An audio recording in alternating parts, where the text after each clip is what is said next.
Good morning, Year 7. This is an English video today, and I'm going to continue doing an overview of film studies in English. Now, if you haven't watched the first video, which I did a few days ago, I think I did it last Thursday or something like that, you should really go back and watch that one first before you watch this one, because this one follows on from that one. Okay, so in that video, just to do a very quick revision of what I talked about before I move on, I talked about how we study film in English. And then I talked about the first category of things we look at, which is sound. Okay, no, it wasn't sound, sorry, it was camera. And we talked about camera shots, camera angles, and camera movement. And I'm not going to go over all of those things because they're in the first video. Okay, so there's 4 categories of things that we're going to look at, and we've already done camera. I'm going to put a list up here of what those 4 categories are. And I'm going to talk about the second one in today's video. I'm going to talk about sound today. Okay, number 3, which I'll talk about in the next video, is mise en scène. Okay, and we use a French word for that, and it covers a bunch of things like the setting and the props and the costumes and the makeup and the lighting. Okay, all the things which are sort of visual, all the things that we see through the camera, through the eye of the camera. And then the last one is editing. It's how the film is put together. How all the different camera shots are sort of sequenced together, okay? And that's the last one that we'll look at. Okay, so today I'm going to look at, I'm going to talk to you about how sound works in film, all right? Now, when we talk about sound in film, the first thing we do is we divide it into 2 further categories, okay? So number 1, we say that there's diegetic sound, and we say that there's number 2, non-diegetic sound. And this is the first thing that we need to make sure that we are aware of. Okay, so diegetic sound, it's all the sounds that you can hear in a film, which the characters in the film can also hear. Okay, so they're the sounds that are actually in the world of the film. So for example, if there's, let's just say that we're watching an action film and there's a car chase, okay? The good guys are being chased by the bad guys or vice versa or whatever it is.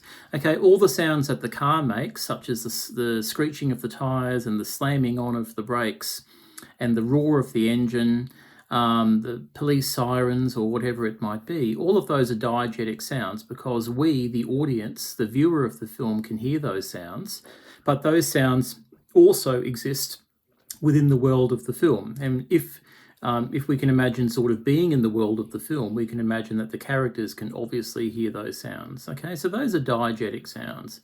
And a lot of ordinary sounds are going to be diegetic sounds because they're inside the world of the film. Okay, the second category is non-diegetic sound. And these are sounds where we, the viewer of the film, or the audience of the film, we can hear them, but they don't exist in the world of the film as such. So the most common example of this, but not the only example, is the soundtrack to the film. So for example, if there's a sad moment in the film. No, I don't want to talk about sad things today. Let's say that there's a romantic moment in the film, okay, and the 2 people, they're kissing for the first time, or something like that.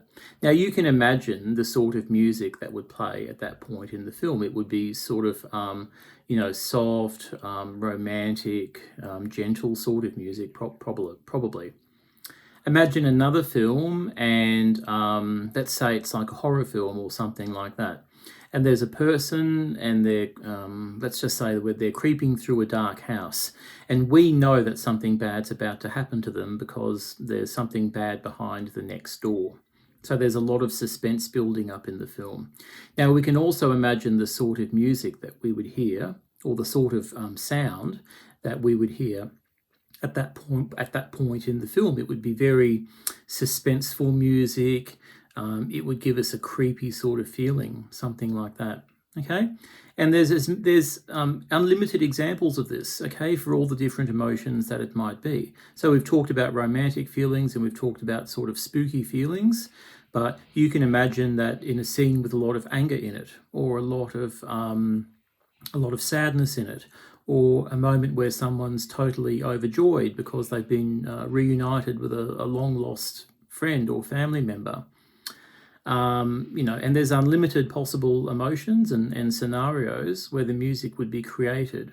okay? And that music would be emphasizing the feelings that are already there.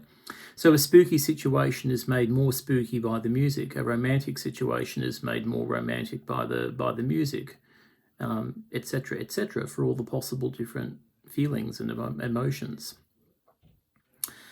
Now, that music, okay, which we call the soundtrack sometimes, it can't be heard by the people there. Okay, the person creeping through the spooky house can't hear the spooky music. Only we hear it. And we hear it so that the emotions in the film are emphasized to us, but it's not actually a sound which is in the house. Okay, same with the romantic one. Okay, the two people kissing for the first time, they don't hear that music, but we do. So that's what we call non-diegetic sound. It means that it exists for the viewer, but it doesn't exist in the world. It doesn't exist in the world of the movie. Okay. It's an interesting thing, just talking about soundtrack. Almost all soundtrack is non-diegetic. But I did watch this movie once where all the music in the film was actually diegetic. And what this means is that all the music in the film was actually taking place in the world of the film itself. And the characters in the film could actually hear all of that music. It's a very famous film by Alfred Hitchcock called Rear Window. So you hear some piano music, but then there's actually someone, like he's in an apartment and he's watching what the other people in the different apartments are doing. He spies through their windows for the whole movie. He ends up catching a killer by doing this. And there's someone actually playing the piano. Or then you hear some romantic sort of opera music, but someone's playing the opera music through another window on the record player, on the sort of gramophone or whatever it is. But that's the exception, okay? Soundtrack is usually non-diegetic because it takes place not in the world of the film. It's sort of added to the film later on. Okay, so the important thing to remember about sound is that there's two categories, diegetic and non-diegetic, and the non-diegetic soundtrack, it adds to the emotions, it adds to the feeling of the movie, it emphasizes the emotions and the feelings of the situation. That's the main function of soundtrack. Okay, and the diegetic sounds, the sounds that are actually in the film, well, they sort of contribute to setting in a way, okay? Because let's imagine that you started watching a movie, but you started watching the movie with your eyes closed, and you could only listen to the first 5 minutes of the movie, okay? And then you had to describe what you thought the setting of the movie was. So you can try this for any movie you like. Okay, if you already have watched the movie, it doesn't work, obviously. But if you tried this for a new movie, so you close your eyes and you just listen for the first 5 minutes, you would find out a lot about the setting. Okay, so for example, if you heard the following sounds, you heard cars driving but at a slow pace. You heard birds singing and sort of flying around. That's two. Oh, there's my fingers. Okay, you heard people talking gently, softly.